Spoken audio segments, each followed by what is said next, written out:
Anderson? Director Buchanan? Aye. Director Colson? Here. Director DeWitt? Here. Director Durrani? Here. Director Frega? Here. Director Fuentes? Here. Director Hobson? Here. Director Lewis? Here.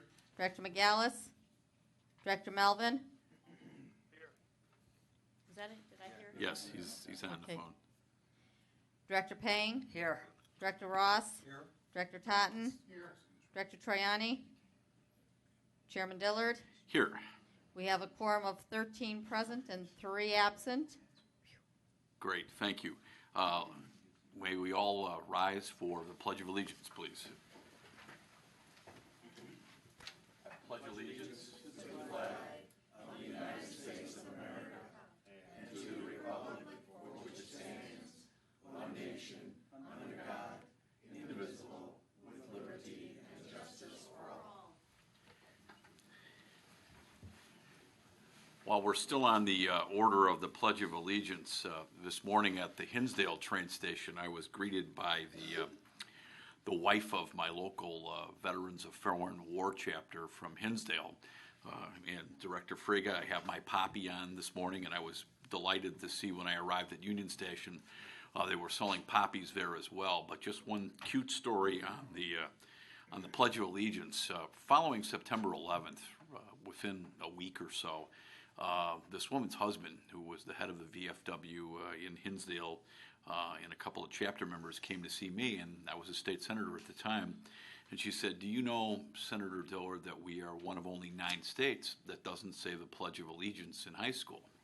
And it was weird because I remember saying the Pledge of Allegiance when I was in high school, but the year I graduated, 1973, from high school was the year we stopped, and they removed from the statute the requirement to say the Pledge of Allegiance. So I quickly introduced a bill, and the legislature, in its wisdom, returned the Pledge of Allegiance to Illinois high schools. But it was very nice to see this woman whose son I went to grade school with out there selling the poppies on behalf of our veterans. And you know, we should never forget that while the Pledge of Allegiance may be ceremonial, there's a lot of meaning that goes behind it, and I thank Director Frega and all of our veterans, Director Totten, all of you who have served in the military and their families. So with that, the approval of the minutes of the meetings held on April 16th, 2015 are up. Are there any questions on those minutes from Audrey, our secretary? If not, is there a motion and a second to approve?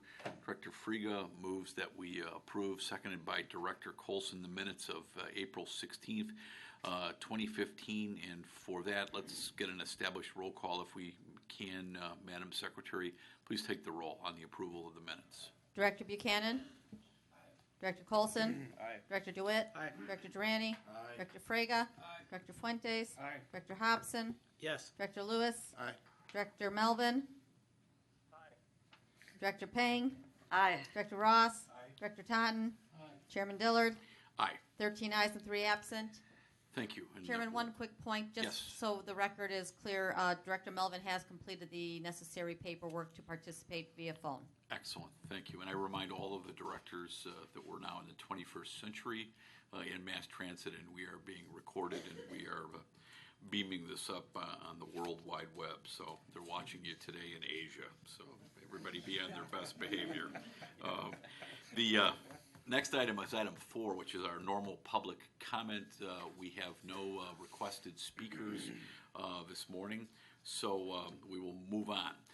Because we have some unexpected conflicts for some of our board members, Director Pang is the transition chief for Mayor Emanuel's new administration, which was just sworn in on Monday.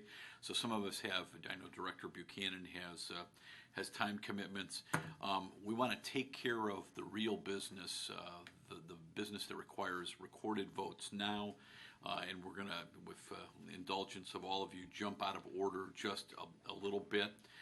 We will go to items 8 and 9, the contract and procurement items, and then the consent agenda, and then we'll go back and bounce back and do do the remainder of our regular agenda, and Executive Director Leanne Redden will basically cover what was supposed to be in the Planning Committee this morning.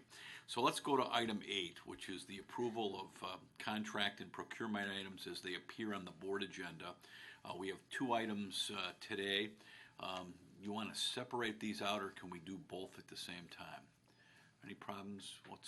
Is there leave to do both at the same time? We will do that. 8A is the ordinance authorizing the purchase of excess liability insurance policies for the RTA loss finance plan and the joint self-insurance fund. And 8B is the ordinance authorizing a contract for the performance of an availability study. Leanne? We can answer any questions if the board has, otherwise we'll entertain a motion to approve. I'd like an explanation. Yes. Director Friga. Thank you, Chairman. I'd like an explanation of 8B, if you would please give it to me. What will they do, and is this for 1 year, or is it a total? It's one study that the vendor would be performing, and that study would be good for a number of years. We can't say specifically how many, but typically at least a decade. Well, the 162,000 that is for year 1. Is that correct? Well, yes, that amount will be expended in year 1, but the study that will be performed will be good for a decade. It's a one-time study that we complete, and then we can use it for 10 years. So it's $162,000, that's it, we're done, we pay that money, That's and we it. use the analysis going forward. Thank you. I have a couple. Yes, Director Colson. And we've been using a Metro study for about 10 years, is that right? It's actually been longer than 10 years. And why can't we continue to use their study? That study is not properly scaled to the purchases of the RTA. When we submitted our documentation, our program, and our goals to the FTA last year, they were basically saying, it's time for you to shore up your numbers and the basis for your program. So we decided that it made more sense to do our own study that was properly scaled to the RTA's purchases, which are completely different than the service board's purchases. And also because the board gave us leave, I think it was last year, to do an MWBE program and a veterans program. None of the service boards have any of those programs, so we would need a separate study in order to provide a legal basis for those programs. So we're not duplicating the work of the service boards or vice versa? No, we are not. And this is going to be good, you said, for a decade probably? It should be good for at least a decade unless something drastic happens in the next 10 years. And what do they do? Do they identify eligible businesses, or? What they do is they go out into the markets and they figure out the companies that are ready, willing, and able to do business with the RTA that are either woman-owned, veteran-owned, or minority-owned. And then they figure out what has our history been in terms of doing business with those companies. And if there's a difference between the population that's ready, willing, and able to do business with us and what we have actually done, that is a disparity that we would then be making up in our DBE goal or in our MWBE goal. Okay, and this kind of protocol is actually required under some federal regulation? Yes, it is. We would not be permitted to have either of those programs without statistical basis. All right, thank you. And they goosed us, Director Colson, a little bit at the federal level, saying you should do this. And I know, just from my short time on the board, a number of you have concerns about minority hiring of women-owned businesses, as well as veterans, Director Friga. And this will help us better address the equality of offering our services to those kinds of businesses. Mr. Chairman. Yes, Director Luce. Does the organization, Colette Holt, touch base with most of the major groups that represent these communities or these types of organizations? Yes, she would be going out, she would be looking at, typically you'd look at census data, you'd look at Dun & Bradstreet's, you'd go to the Hispanic Chamber of Commerce, you'd go to the African American owned business organizations, the veteran owned business organizations, the women owned business organizations, to really try to get a complete picture of who's out there who's willing to do business with us. This study's good for us too. Competition and knowing, the universe of who's out there to provide our services. And I'm a firm believer that competition holds prices down and also brings usually the cream of the crop to the top. So, any other questions on this? Leanne, anything to add other than roll call? No. Great. So seeing no further questions or comments. I need a motion and a second to approve items 8A and 8B. Director Ross moves that we approve ordinances 8A and 8B on our agenda for today. Seconded by Director Michael Lewis. Is there leave for the attendance roll call? Seeing no objection, leave is granted, and we 13 will ayes and 3 absent. use that. Thank you. Item 9 is the approval of the consent items as they appear on the board agenda, and that one is 9A is a resolution certifying the financial results as B. Hickey for the first quarter just pointed out to us in an earlier committee meeting. And 9B is the ordinance releasing the 2016 business plan call as was presented to us a moment ago by Donna and our staff. Any questions on these? Hard to believe that the business plan has to go out again, but time flies when you're having fun. If not, can I have a motion to approve those? Director DeWitt moves that we adopt the 9A and 9B ordinances, seconded by my friend, former Senator Totten, Director Totten. Is there leave for the attendance roll call on these? Seeing no objection, leave is granted. And 13 ayes and 3 absent. that will be so adopted. Thank you.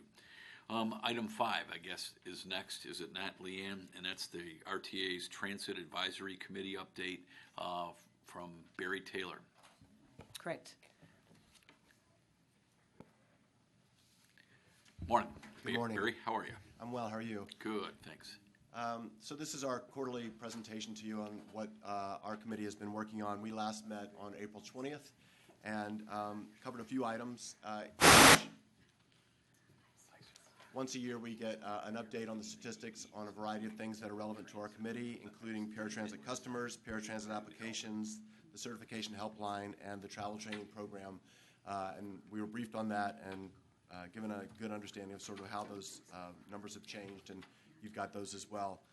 We also were briefed on a variety of things involving Springfield, including the budgetary issues that obviously are concerns to all of us. The one thing that we always continue to remind RTA is that we're available as a resource for any kind of joint efforts to try to work on transit budget issues that affect our community as well as the RTA. So we look forward to working on that depending on how the governor's budget plays out going forward. One of the big items we talked about that you were briefed on, I think, previously was the restructuring of our committee to merge our committee, the RTA Transit Access Advisory Committee, with the Citizens Advisory Board that's been around for quite a while, and it's deemed that RTA thinks it would be a good idea to bring those two committees together. And so what's going on now is we have some proposed bylaws. Our committee was briefed on that. We're looking those over. And then in July, we expect to vote on those bylaws, and if approved, then would come to you for final approval at your August meeting.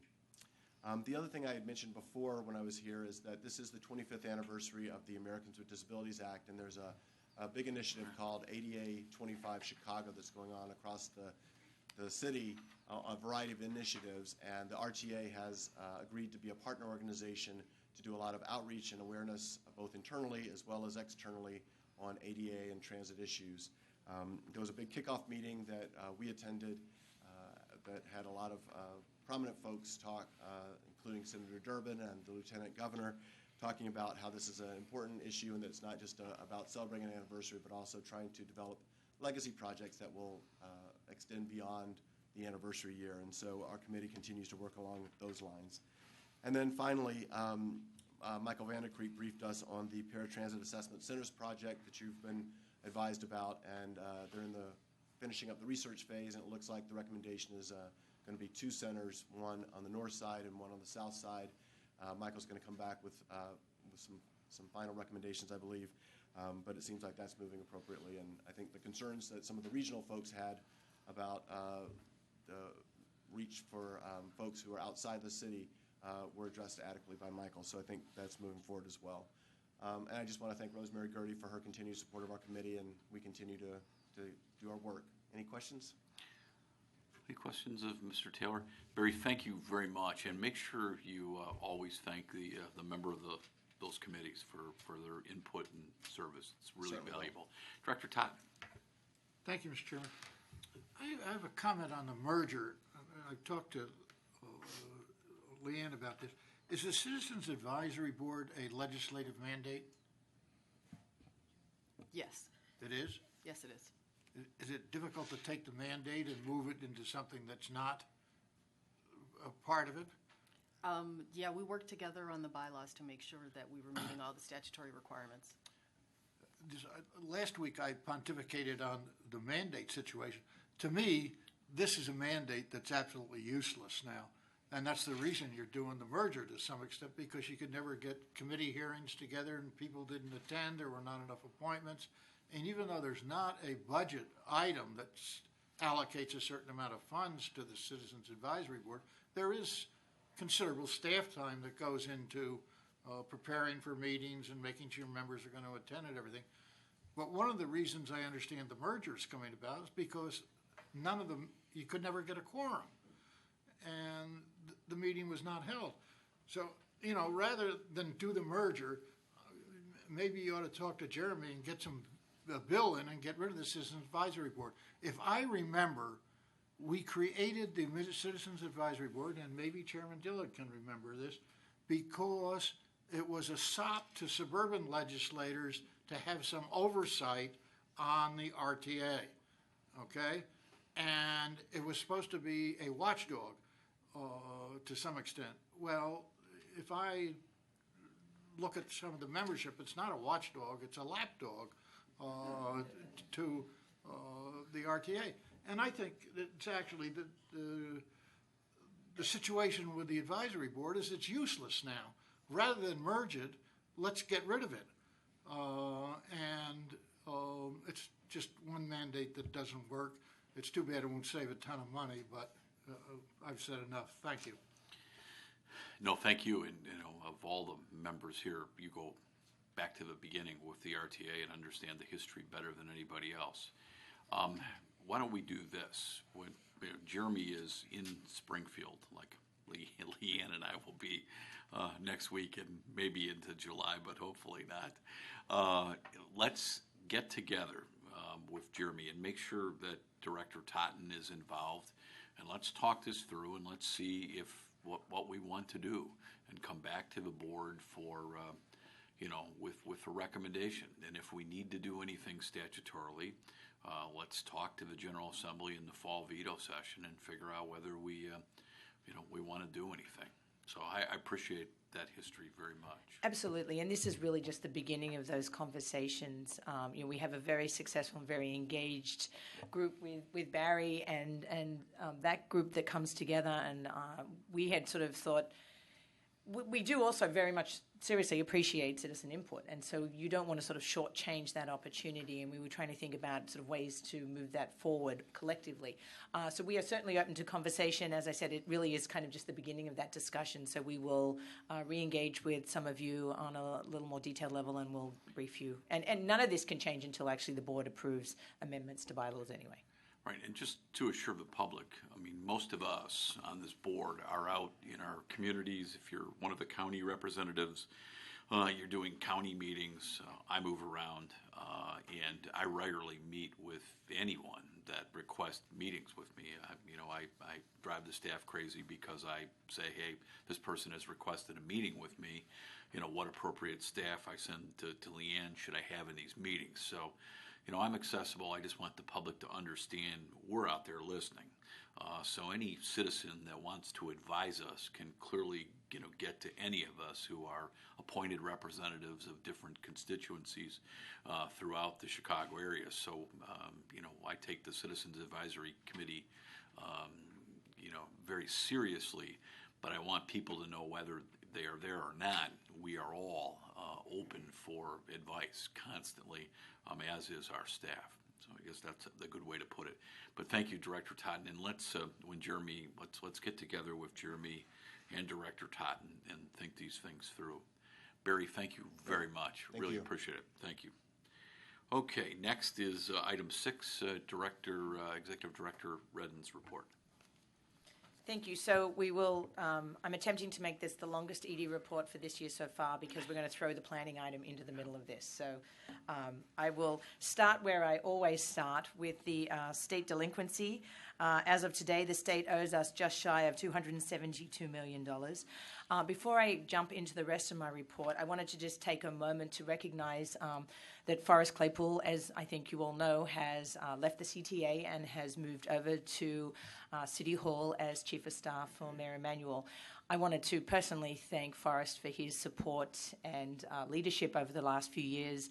He has been a great collaborator and a great partner for me as I slid into this role too. So while we lose him at CTA, I know as Chairman Dillard said at City Club, we know where he is and he's not that far away. I'm sure he will still actively be engaged in the transit conversations of the region. But I think we are also presented with a great opportunity with Dorval Carter coming and starting just earlier this week back at CTA as their incoming president. Many of us already know Dorval. We have worked with him in his former life when he was at CTA, and several of us, including me, continue to work with him when he went to the to USDOT at the FTA, and then more recently with Secretary Fox. So I think that's a great opportunity for us. Dorval certainly can hit the ground running, brings a lot of experience and knowledge, both from inside CTA as well as now the federal perspective, and I think that bodes very well for all of us in this region as we continue to the fight and the discussion on federal dollars, et cetera. So I think that this is some good changes and some good advancements moving forward. So onto the Washington update. I'll just abridge this. Essentially where we're at is Congress passed a short-term, unfortunately, extension to the highway bill, which gets us through August this year with the hope of some continued discussions about what's next. Some camps are saying, a long-term stable fix for the highway bill. I personally don't necessarily think that will happen.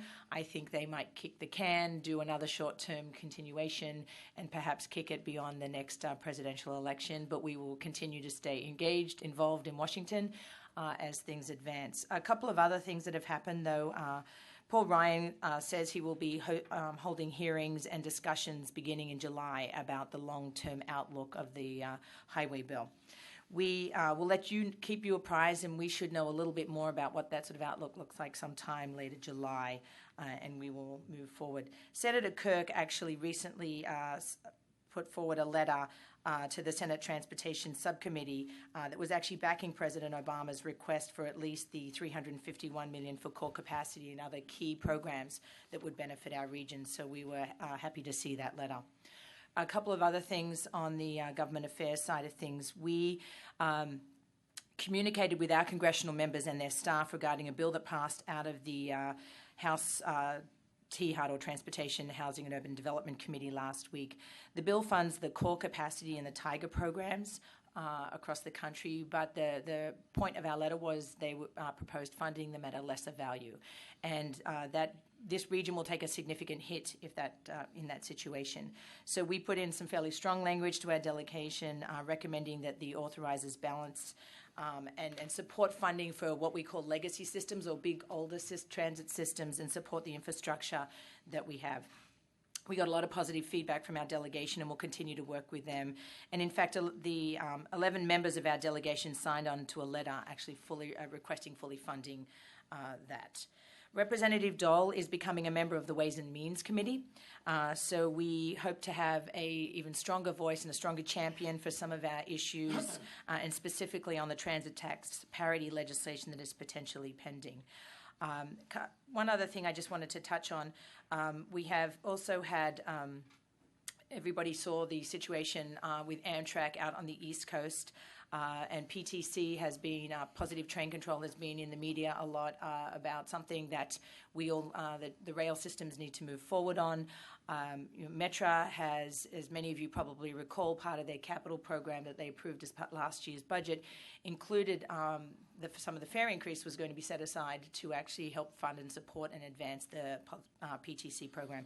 To date, Metra estimates that PTC, which is a federally unfunded mandate, will cost them probably north of $400 million to install just their responsibilities within our region. They have already committed about $133 million and have identified future potential $275 million of funding. They'll keep working on this. They take this very seriously. I can assure everybody that while at the federal level there is a mandate that everybody be in compliance, and that's not just the likes of Metro and commuter rail, but the freight railroads as well, are supposed to be in compliance by 2015. Nobody in the country is going to be in compliance by 2015. And it's, part of it's an issue of funding, part of it's an issue of equipment, systems integration. That's a very big, complicated process to install, but I can assure you that everybody is very mindful of the benefits of it and working towards it as fast as we can going forward, and we can keep you apprised of that. So on the Getting America to Work front, Representative Barbara Comstock from Virginia has agreed to serve as the Republican co-chair of the Congressional Public Transportation Caucus. So she will be the co-chair with Congressman Lipinski. We're very excited about that. She represents the 10th District in Virginia, which is a suburban district just outside of Washington, D.C. So she brings a lot of transit interest and experience to the table as well. We will be working with their office to actually send out a Dear Colleague letter across the congressional membership to encourage other members to sign on and join the Public Transportation Caucus. So changing topics, the RTA and CMAP jointly launched their call for projects, their annual call for funding for projects. We work with CMAP to do what we call our community planning work, and they do their local technical assistance program. We looked to support and fund projects with local governments, the service boards, and others across the region. All of our projects now focus on sort of implementation type projects. We're not just looking to do sort of on-the-shelf planning studies. It's how to advance key developments, station area improvements, and you've seen several of the presentations over the last year or two where we bring some back and talk about what that work did and how they're advancing their projects. Applications are due June 25, and we will be presenting the final program of projects to you at our October board meeting, and then we begin kicking off projects in November. We also have items being released for public comment, so that is kind of segueing into item 7 on your agenda today, and this is an information piece, but I'd like to draw your attention to it. We are releasing some projects, ICE projects, for public comment. This is essentially reprogramming of existing or old ICE monies to new projects that CTA is looking to implement. It's essentially reprogramming some dollars, some leftover dollars, to upgrade their maintenance management information system. So it's in the technology space, but it allows and creates better efficiencies for them, better utilization of the services and the equipments that they have. So we will have that out for 30 days, and at next month's meeting we would ask you to actually approve that going forward. Regional fare payments. So in 2011, there was state legislation passed that required the implementation of a regional fare payment system. I think many of you are around and have been familiar and followed some of this. The law must allow acceptance of contactless credit cards, debit cards, and prepaid cards across their system. So as of January this year, all 3 service boards were able to accept contactless credit and debit cards for fare payments. So as a result, they are in compliance with that legislation. On the CTA and Pay side, customers, I think as many of you know, can tap contactless credit cards and debit cards when boarding a bus or train or going through the turnstiles. At Metro, the customers can use those cards at what we call the points of sale, at essentially the ticket windows throughout their system. Compliance with the legislation but is not the end game for us. While we've met sort of the letter of the law, this was really just step 1 from our perspective, and CTA, Metro, and PACE continue to work on taking these advancements and use of technology and improving ease of payment further. We actually have representatives from CTA, Metro, and PACE here today. I think Do we have it? Yes, we do. We have Michael. I didn't see Michael earlier. To actually give you a quick walkthrough on some of the work that they are doing in the Ventra space and the open fair payments. RTA provided the service boards with close to just over $11 million in ICE grants to support their development of these programs. And I will ask all of them to come up and kind of quickly give you an overview. Led by Mike Gwynn, we have Lynette Civarella and Mike Bolton. They will give you a quick rundown on the latest on Ventra. Wonderful. Good morning, directors. Thank you very much for the opportunity. On behalf of Lynette and Mike, thanks for the opportunity to give you guys an update on the Ventra mobile app. So we continue to make very good progress on the Ventra mobile app.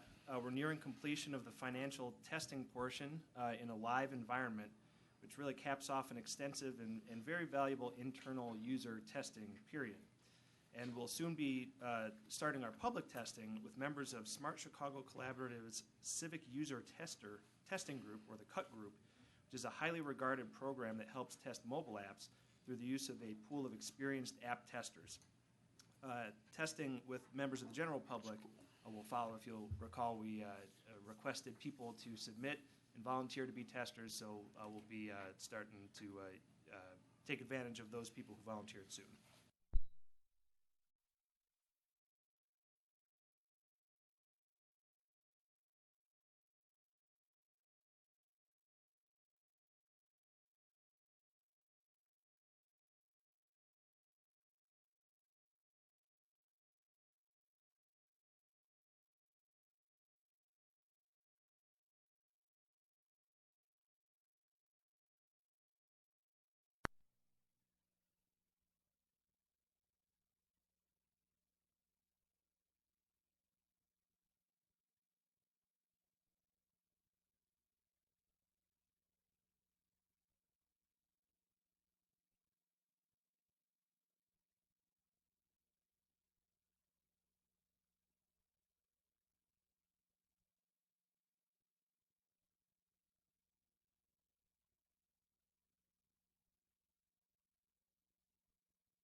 It's kind of like at home when I see that remote control go between HDMI 1 and 12. You have a question? I do. Does the new mobile app combine some of the trip planning functions that we have? It will not at launch, but that's a planned feature that will be rolled out after launch. It'll have integrated door-to-door trip planning across all three systems. So in your pocket, you'll be able to say, if my home today, you'll be able to say,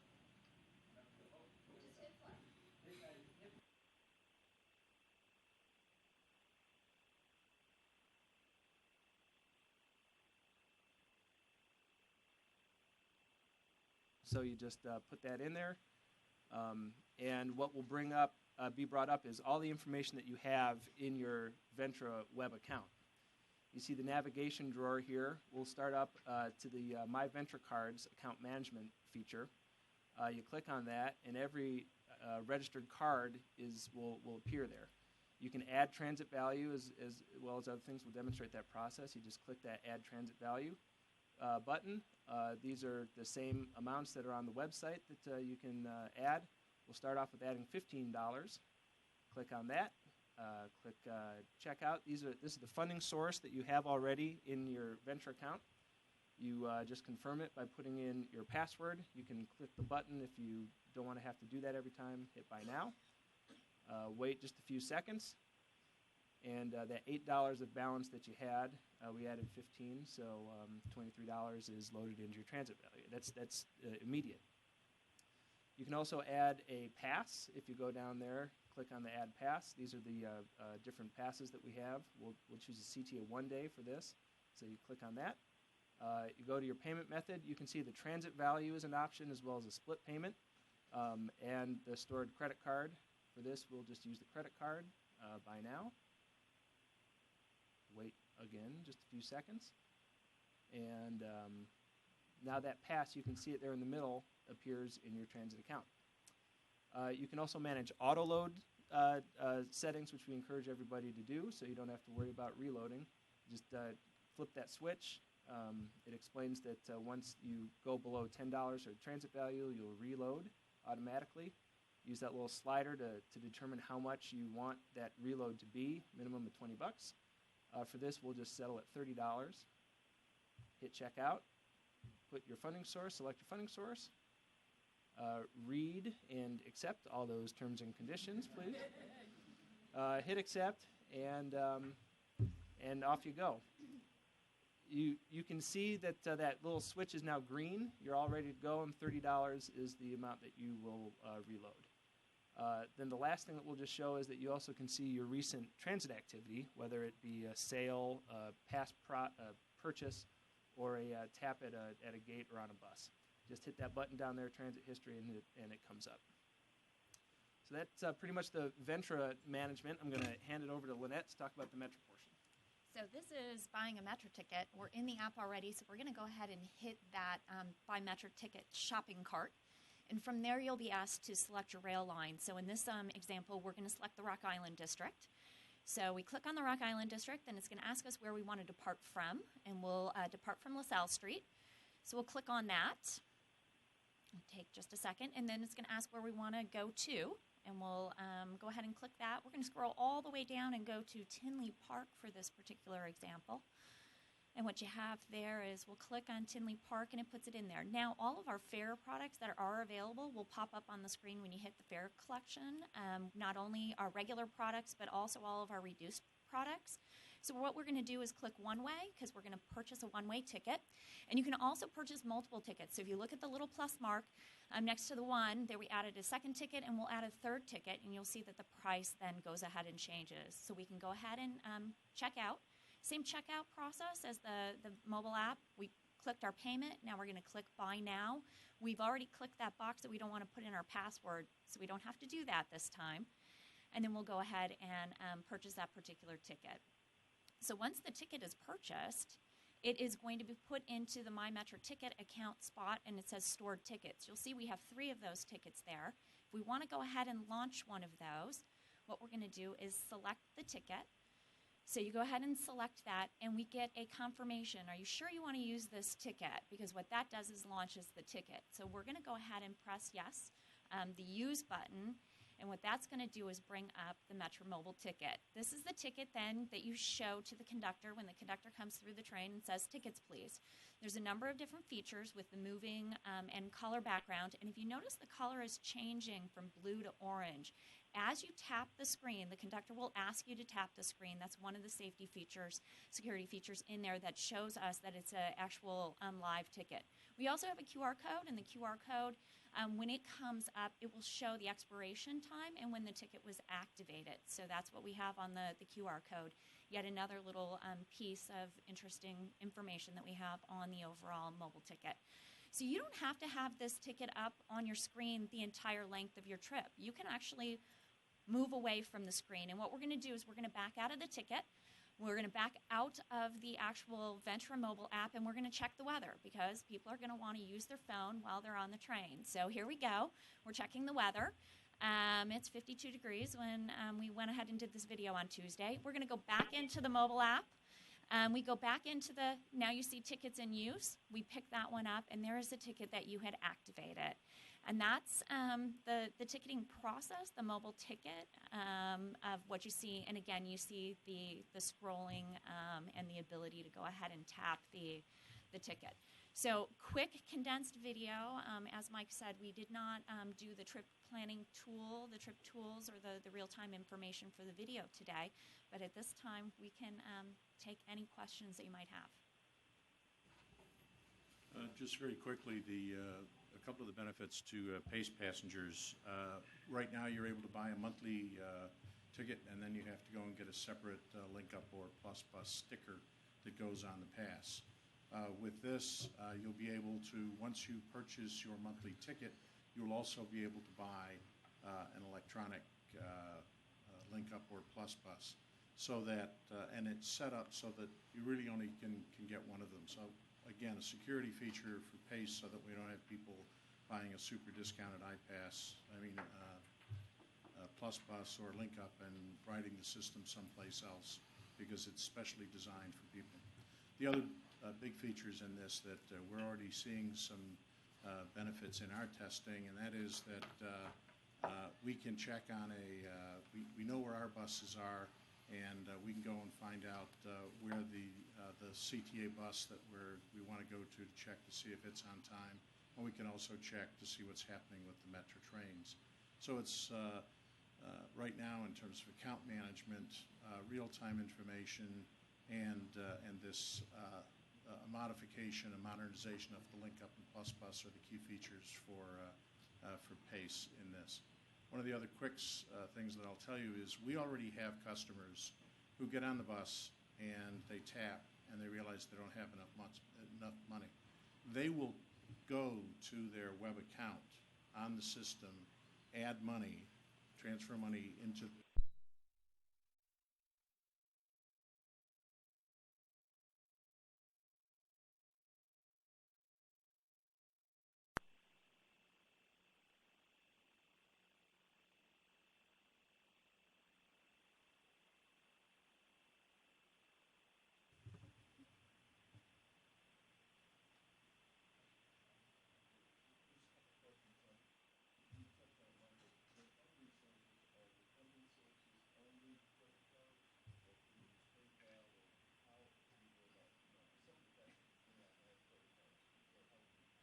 Well, you can do a credit card. You can do a debit card if you have that at launch. We are looking at figuring out how to expand to mobile wallets. So if it's PayPal, Google Wallet, Apple Pay, that's going to be a later phase. We're just focusing on getting the essentials out right now. And with Ventra, you can also still go to the retail network. You can go to a vending machine in a rail station and load cash into your Ventra account right there, and then use that transit value account management to then purchase a pass via the app. Great. And my second question was, would this be comparable to what other transit systems are using in other markets? Would we be on par with what other systems are providing to their customers? We are going to be far ahead of just about every other transit agency in the country. Some transit agencies have the mobile ticketing portion. Portland is a good example of that. NICD has it here locally, but MBTA also in Boston. But nobody is going to have the unified account management tool. And then when we get into future versions of this that has the integrated trip planning, that when we get to the ability to download a Ventra card onto your phone, so you're tapping your phone on a reader, we are far ahead of other transit properties with this. Thank you. Yes, Director Hobson. I'm sure you've already said, but when is the launch of this app? It'll be fall. We don't have a particular date. It's all dependent on the testing. As we said, we want to knock it out of the park when we launch. So we're anticipating a fall. Well, it looks terrific. It looks very impressive. Thank you. And one quick question. The old-fashioned, it's now old-fashioned, the Ventra cards are still going to work, right? For those of us who forget our phones half the time. The Ventra cards will work, you'll still be able to purchase a ticket in a rail station for Metra or on board. It's amazing stuff. So thank you very much. Thank you all. with the group's indulgence, just to wrap up my extra extended executive director report, I'm going to ask Mark Miner from the planning department to come up and give you the presentation we're going to do in the planning committee. We had, as you know, we have embarked on a multi-year marketing campaign, and we had promised the board that we will come back on about a quarterly basis and report to you on the status and activities and the metrics and performance of those efforts. Go ahead. Thank you, Leanne. Waiting on the presentation.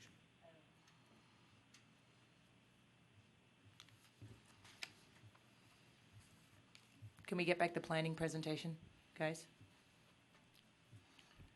All right. There we go.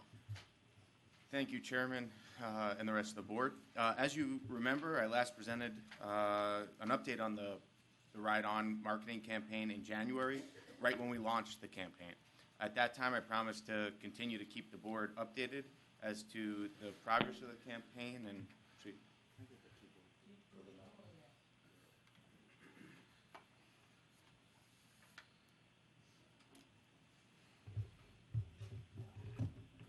and I am happy to report that it appears as though our ads and messaging are resonating. To date, our ads have met or exceeded all performance targets, and the campaign has largely received positive feedback and media coverage. Today, I will present data on the first few months of the campaign and give you a preview of what we are planning for the rest of the spring and summer.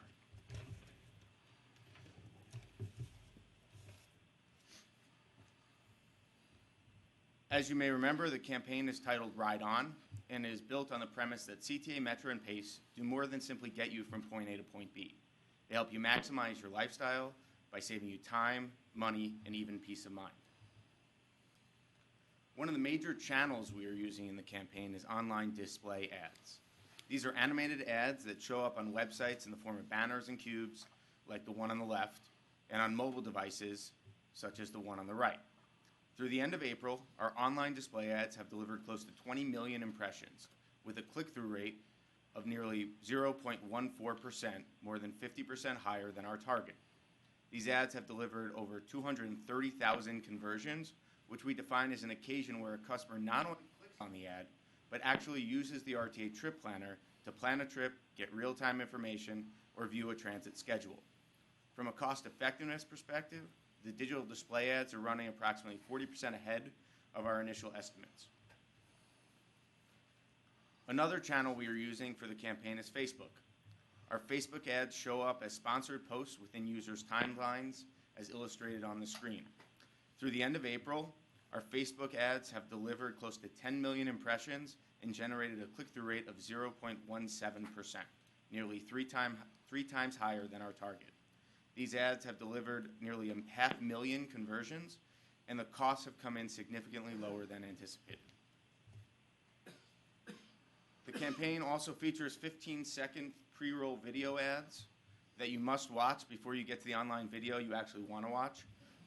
The pre-roll video ads have been viewed over 2 million times, with 78% of viewers watching the video through to completion. That's 4 percentage points higher than we had anticipated. Additionally, the video ads have a click-through rate of 0.89% as compared to our target, which was slightly over 0.73%, and have generated over 14,000 conversions. The cost of pre-roll video ads have remained below our estimates, though we are watching prices closely as they have begun to increase as the spring and summer approaches. Our ads have also been displayed on digital street-level billboards in downtown Chicago, neighborhood billboards within the city, and on highway billboards throughout the suburban communities. Hopefully you guys have probably seen them. The billboard locations have garnered nearly 7 million impressions, over-delivering on their estimates by close to 25%. In the first quarter, we also ran television ads on cable throughout the region. MBuy, our media buying agency, was able to secure us additional television spots above and beyond their original purchase through unique opportunities provided to them by their media partners. Overall, our 15-second commercials, which are the same as the pre-roll video spots, ran 16% more frequently than we had anticipated, and our ads are running on a wide array of networks at various times of the day and of the week. We believe that these ads have been well targeted to our desired markets. Our radio sponsorships of traffic, weather, and sports have also over-delivered for the RTA. To date, we received 13% more spots than we had anticipated, helping us achieve 4% more gross rating points than we had ordered. Gross rating points represent a percentage of the population you're targeting, and they tell us how we measure up against the campaign's desired audience. For example, one rating point equals 1% of the target audience. So if a radio program, is doing a what they call a 2 rating in Chicago against the 25 to 54 age demographic, that means that 2% of all adults in that age range are listening.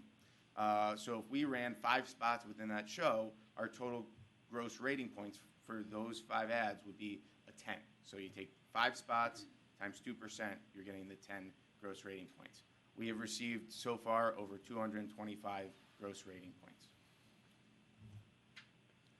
As we move into the spring and summer recreational travel season, as you know, the leisure traveler and visitor was a key target market for this campaign. We are kicking the campaign into a new gear. We recently launched 2 new TV ads, which I'll show you in a minute, and refreshed our digital and out-of-home advertising. We will soon begin a new flight of radio sponsorships, as well as kick off our purchase of ads on printed home boarding passes geared towards out-of-town visitors. We will have 3 5-day activations for street teams to be out and about the city and region promoting the RTA Trip Planner and the transit system. We'll have 1 activation in June, 1 in July, and 1 in August. We plan to participate in national campaigns throughout the summer, including APTA's Dump the Pump and the ADA 25th anniversary celebration that Barry Taylor mentioned earlier.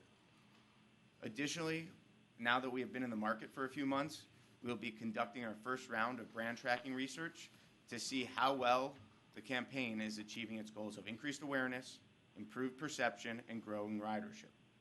We anticipate sharing the results of this first round of research with you, along with more data on the ad performance later this summer. So with that, we'll show a couple of quick commercials. Oops, go back. Liam, do you mind just clicking on the...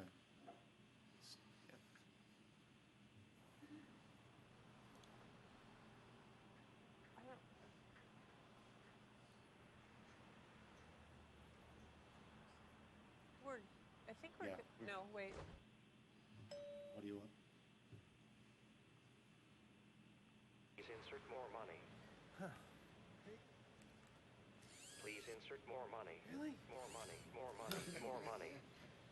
Are you crying? Oh.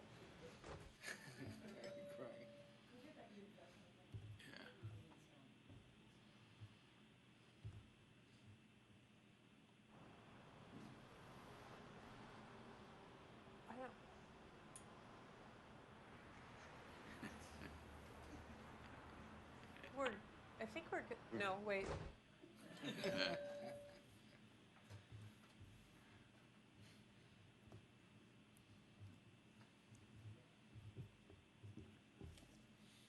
Before I finish, I would like to acknowledge the great team we have behind this campaign, including Downtown Partners Communication, MBUY, our media buying agency, the marketing and communication teams, both here at RTA, as well as CTA, Metro, and PACE, and particularly Nicole Barry, RTA's marketing manager, who has dealt with me on this campaign and came in right as we were about a year ago when we were trying to get this off the ground, and has really been a driving force and a great creative mind behind this campaign as well. So with that, happy to answer any questions and ride on. Director Hobson. It sounds like you've gotten some excellent exposure. Lots of people are seeing the ads. The ads that you've shown, they're entertaining and very enjoyable. However, the metric that matters to me is ridership.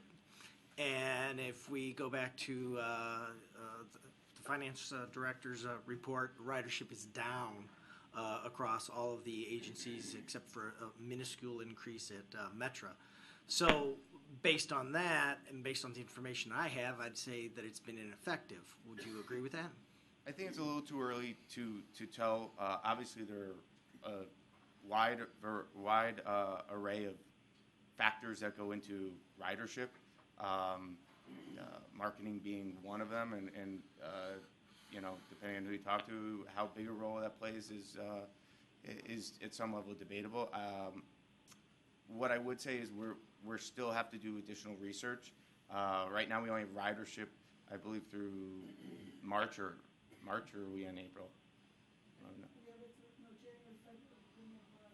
Okay, so we just started the campaign in mid-January, so I think we have to get a little longer range of data, both on ridership as well as, like I said, we're going to be doing over the next month or so, our brand tracking research, which delves into questions related to awareness, perception, as well as ridership. So I would say it's a little early to make those types of judgments yet. We will continue to monitor this, look at this, and like I said, be back this summer with hopefully some more data around that, and be able to put our arms around that and actually make, using a nice set of data, some conclusions or some observations about that. Fair enough. I don't want to be one to rush to judgment. When do you think will be a fair time to actually make a judgment? I think so. Like I said, we're going to do this brand tracking research. Now remember, the campaign had 3 goals. It wasn't just purely ridership, and it was perception and awareness of the system, which ultimately, over the long term, help grow ridership, and as well as just brand exposure. So we're doing a small set of research this spring. We're going to do a much larger set in the fall. So, you know, and also looking at the other data that comes in will be, you know, I don't want to put a hard date on it, but I would definitely say, you know, I think this campaign is worth giving a shot for through the calendar year, giving it a chance, really be able to get through and looking at the data. And at that point, as we go through budget process and other things, is really the right time to start to really look at this and take the data and make the decisions that leadership here and the board needs to make moving forward. I do appreciate the update, because that is exactly what we asked for, so thank you for that. Director Ross. There isn't a way, though, to actually track whether this advertising converts to an actual ride, is there? I mean, we're not going to ask the customer, are you riding the bus today because you saw one of our ads, are we? We actually, that part of the brand tracking research we are going to do is going to try to get at that answer, looking at panels of residents throughout the region and asking them, have they seen the ads?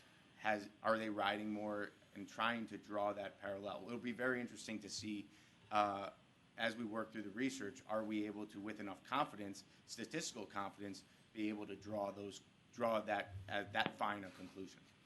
Because unless we can do that, I would be inclined to suggest a different response than what Director Hobson asked, and I would ask if, in fact, ridership wouldn't have decreased more if we didn't have this advertising. Yeah. So, valid point, and like I said, we're waiting. Our vendor is working on the questionnaire for this next round of research. Right now, we're expecting that within the next week, and we'll be looking at that to see those types of questions being in there and trying to draw those observations and that get enough data behind that to say how are people who have seen the ads, what is their impression, and watch it over time. We did pre-campaign research, so we have some benchmark data in terms of awareness and perception, and as we do more research along the way, we'll be tracking. That's why we call it brand tracking research. We'll be tracking our customers, or really, I'd say broader than customers, we'll be tracking the region's residents to see, are they seeing the ads, are they, and how are they responding to the ads, either through favorable impression, more awareness, increasing their willingness to ride, increasing the number of rides that they take. So we are hoping to actually get a lot of those questions answered as we move through this research. But marketing campaigns take time. It's the repetition of the message that ultimately turns into a reason people generally buy product. It's not, you didn't see one Coca-Cola ad and automatically you switch from Pepsi to Coke. The idea is that over time you continue to see the ads, you test the product, you like the product, and then you become a convert. So we are hoping over time to really get through and get answers to that data. I guess that's the point that I was going to try and bring up a little bit, because I think Director Ross and Director Hobson raised issues, if we correlate success in this campaign only to an increase in ridership, that may be a false place for us to look. The awareness and the perception could be the strongest drivers, and that may correlate positively to ridership. But looking at ridership in and of itself in this campaign may be the wrong way to look at it. So I'm asking the question: is that a correct statement that I just made, or am I off track? I think obviously marketing has a role in the end result of increased ridership. How big that role is unclear. Clearly, I think if you look at our system, the vast majority of people who ride our system commute. If they lose their job, they no longer commute. Their job moves, they no longer may commute on our system. So I do think that I agree that judging this campaign solely on overall ridership is maybe unfair to the campaign itself, especially when we looked at our target markets. The regular commuter was not a primary target. We were really hoping to hit some of the ancillary markets where we see greater potential for growth due to marketing, as well as greater potential for growth based on the capacity of our system. And so the weekend commuter, the traveler, the visitor, the reverse commuter, all those things. And we've started to go after some of those markets. We actually held back, and some of those markets are really going to be the target in 2016. So we're going to have to look not only at global ridership numbers, but at sub-level ridership numbers to see, are we doing that? And let's be honest, if we're cut $130 million and how the service boards incorporate that into their budgets, whether through fare increases or service cuts or a wide variety of things, all that's going to impact ridership, global regional ridership, much more than I think a marketing campaign could ever. And to the question that you raised, I mean, Mark said it in the beginning of his presentation, we had 3 goals of this campaign: perception, awareness, and ridership growth. And ultimately, we want to track all 3 of those, because to the point of some of our other state and federal budget funding fights, the other 2 elements of perception and awareness can actually play very well for us in terms of mobilizing constituencies to actually talk and care to legislators about the need for the transit system and investing it. So it's important that ridership is an element of it, but it's just one of several. I think if you think back, Director Hobson, to that one slide, other than Atlanta, I mean, we are a sliver down, but other cities were down, an amazing amount. And as Susan Massal always reminds me, this campaign is also very much geared to the off-hour non-commuter. I see more and more people taking their children on at least the route I ride, and I think I attribute that to they get on it on a weekend and they realize, wow, this is pretty easy, and they come downtown on it, more often. The millennial generation, which we hear so much of, which will be half of our workforce in another couple of years. I mean, statistics show us that millennials, I was stunned that only, I think, 68% of them even have a driver's license. And in terms of car ownership, Chicago has the lowest car ownership of the millennial generation of any major city in America. Are we gearing up, knowing that the millennials will be 50% of our workforce in another couple of years? Is this geared at all specifically towards millennials? Yeah, I think, and I don't know if it got passed around to the board, but we actually were included in Progressive Railroading. They did in their May issue, they did one of their, I think it may have even been their cover story, or one of their lead stories was about transit agencies advertising to millennials, and they interviewed us, and we had some great quotes, and I haven't seen the print version yet, but I think we provided them some images to use, so we're hoping those got in. So if it hasn't been circulated, it's a very good read, and hopefully we can circulate that to the board. We understand that our target market, our main age demographic, it's a little broader than the millennials, but it's really looking at 25 to 54. But we have shrunk that in certain tactics. I think You saw in the advertising itself, our current advertising does use a lot of millennial aged or seemingly millennial aged individuals, a diverse group as well.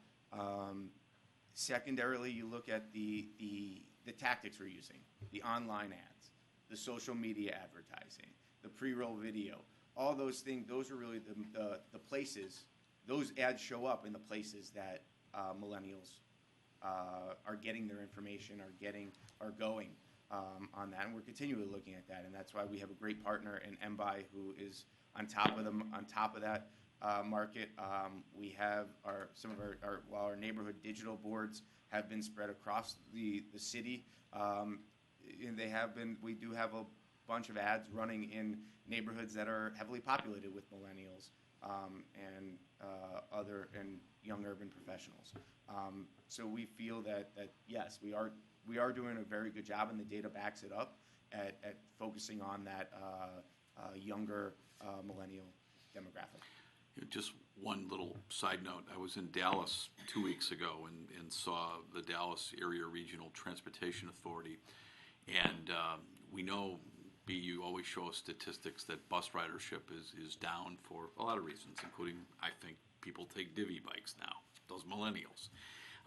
But in Dallas, they're going to have, for those of us who are old enough to remember these, they're making a concerted effort to go back to streetcars like Chicago got rid of.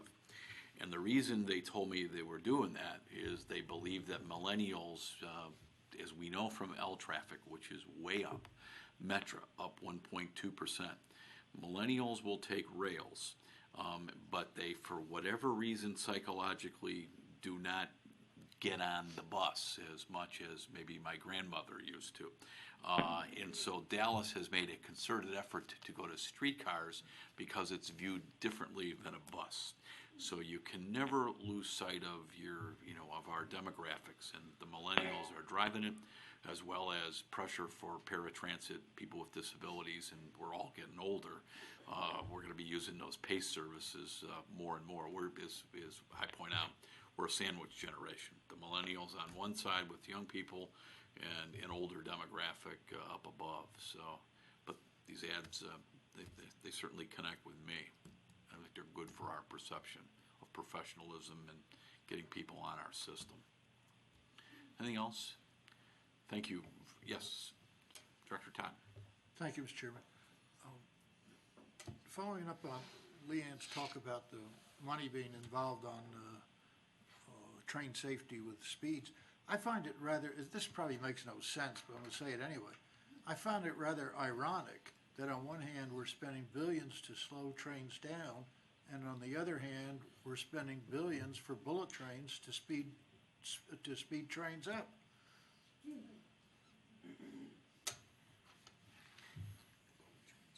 That is a good point. All right, I like that. Thank you very much. All right, Leanne, you have. I'm done. On that, thank you. I think item 10 is our next order of business, and that's new business. Is there any issue of new business that needs to come before the board right now? If not, I want to remind the board that our next date for the RTA board meeting is Thursday, June 25th, starting with committees at 8:30, followed by our regular board meeting. And then last but not least, item 11 is executive session.